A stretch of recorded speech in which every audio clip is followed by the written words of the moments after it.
पंचायत से लेकर लोकसभा चुनाव तक सब एक साथ कैसे कराए जा सकते हैं, इसे लेकर केंद्र सरकार ने एक कमेटी का गठन किया है। कमेटी की अध्यक्षता पूर्व राष्ट्रपति रामनाथ कोविंद के पास है और इस कमेटी में गृह मंत्री अमित शाह समेत 8 सदस्य हैं। इस कमेटी का गठन करने से 2 दिन पहले ही सरकार ने संसद के विशेष सत्र बुलाने का ऐलान किया था और ऐसी चर्चाएं हैं कि इस विशेष सत्र में एक देश एक चुनाव यानी कि वन नेशन वन इलेक्शन पर बिल आ सकता है। प्रधानमंत्री नरेंद्र मोदी एक देश एक चुनाव की अक्सर वकालत करते रहे हैं। बीजेपी समेत कई पार्टियां भी इसके समर्थन में हैं, लेकिन इसका विरोध भी हो रहा है। कांग्रेस के अध्यक्ष मल्लिकार्जुन खड़गे ने ट्विटर पर एक देश एक चुनाव के लिए गठित कमेटी को नौटंकी बताया। साथ ही आरोप लगाया कि मोदी सरकार धीरे धीरे लोकतंत्र को तानाशाही में तब्दील कर रही है। खड़गे ने 5 सितंबर को इंडिया गठबंधन की बैठक बुलाई है और इस बैठक में संसद के विशेष सत्र में विपक्ष की रणनीति पर चर्चा होगी। संसद का विशेष सत्र 18 से 22 सितंबर तक चलेगा।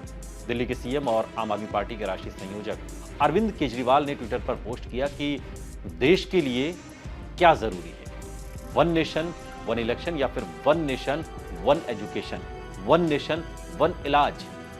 आम आदमी को वन नेशन वन इलेक्शन से आखिर क्या मिलेगा? विपक्षी गठबंधन इंडिया तो एक देश एक चुनाव का खुलकर विरोध कर रहा है, तो वहीं बीजेपी की अगुवाई वाले एनडीए में शामिल पार्टियां इसके समर्थन में हैं। लेकिन इन सबके बीच कुछ ऐसी पार्टियां भी हैं जो न तो इंडिया गठबंधन का हिस्सा हैं और ना ही वो एनडीए का।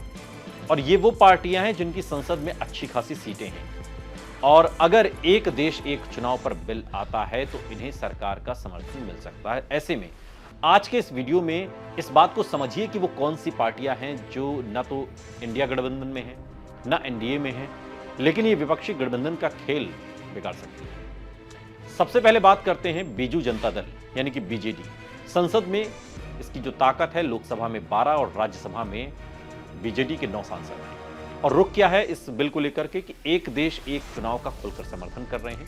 2004 में मुख्यमंत्री नवीन पटनायक ने 1 साल पहले ही विधानसभा भंग कर दी थी ताकि लोकसभा के साथ ही चुनाव करवा लिए जाए और तब से ही ओडिशा में लोकसभा के साथ साथ विधानसभा के चुनाव होते आ रहे हैं। वाईएसआर कांग्रेस, संसद में इसकी ताकत 22 सीटें हैं लोकसभा में और राज्यसभा में 9 सांसद हैं।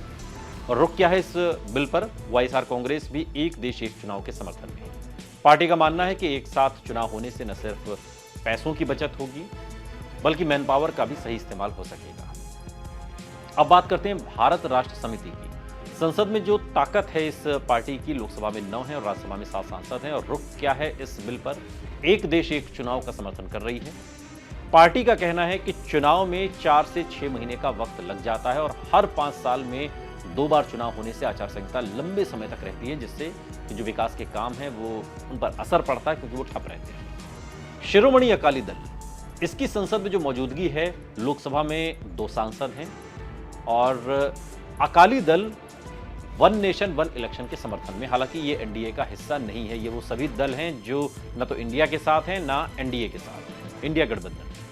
अकाली दल का कहना है कि इससे करोड़ों रुपए की बचत होगी और पार्टी का यह भी कहना है कि अगर एक साथ चुनाव होते हैं तो इससे राज्य के साथ साथ केंद्र में भी मजबूत सरकार बनेगी। तेलुगु देशम पार्टी, संसद में इसकी ताकत लोकसभा में 3 और राज्यसभा में 1 सांसद है। 2019 में प्रधानमंत्री मोदी के साथ बैठक में टीडीपी ने एक देश एक चुनाव को अच्छा कदम लेकिन अव्यावहारिक बताया था। 2018 में लॉ कमीशन के सामने भी पार्टी ने कुछ आशंकाओं के चलते इसका विरोध किया था। टीडीपी का कहना है कि इससे संविधान के मूल ढांचे को नुकसान पहुंच सकता है। यानी कि जो अलग अलग पार्टियां हैं उनके अलग अलग मत हैं, लेकिन इन सब के बीच जो दल ना इंडिया के साथ हैं ना एनडीए के साथ हैं, वो कहीं ना कहीं विपक्ष का खेल बिगाड़ते हुए लगते हैं। All India United democratic front यानी कि एआईयूडीएफ, लोकसभा में 1 सांसद है और ये मुस्लिम बहुल पार्टी है जो एक देश एक चुनाव के विरोध में है। पार्टी का कहना है कि अगर एक साथ चुनाव होते हैं तो इससे क्षेत्रीय पार्टियां खत्म हो जाएंगी और राष्ट्रीय पार्टियां ही हम पर हावी रहेंगी। इसके अलावा ऑल इंडिया मजलिसे इत्तेहादुल मुस्लिमीन यानी कि एआईएमआईएम, लोकसभा के 2 सांसद हैं और असदुद्दीन ओवैसी की ये पार्टी भी एक देश एक चुनाव के विरोध में है। पार्टी ने इसे संविधान के खिलाफ बताया और ये भी कहा कि अगर एक साथ चुनाव होते हैं तो इस बात की बहुत संभावना है कि वोटर स्थानीय मुद्दों की जगह राष्ट्रीय मुद्दों को तरजीह दें। बहुजन समाज पार्टी, संसद में इसकी ताकत लोकसभा में फिलहाल 9 सांसद हैं और राज्यसभा में 1।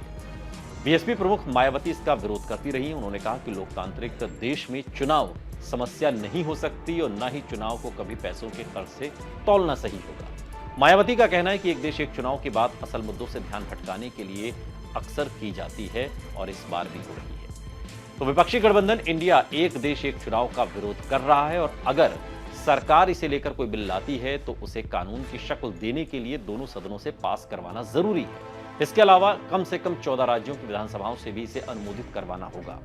हालांकि यहां एक पेंच ये भी है, वो ये कि इस बिल को संसद में पास करवाने के लिए विशेष बहुमत की जरूरत है, यानी कि 3/4 सदस्यों का समर्थन। लोकसभा में इस समय कुल 539 सदस्य हैं और ऐसे में यहां 404 सांसदों के समर्थन की जरूरत होगी।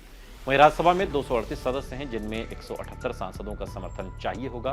BJD, BSP, YSR Congress, Akali Dal और टीडीपी जैसी पार्टियां संसद भवन के उद्घाटन पर बीजेपी का समर्थन कर चुकी हैं। इशारा आप समझ सकते हैं। लेकिन अब एक देश एक चुनाव की जब बात हो ही रही है तो कुछ ऐसे दल भी हैं जो ना तो इंडिया गठबंधन के साथ है ना एनडीए की, लेकिन अगर एक देश एक चुनाव बिल आता है तो वो कहीं ना कहीं एनडीए के समर्थन में खड़े दिखाई दे सकते हैं।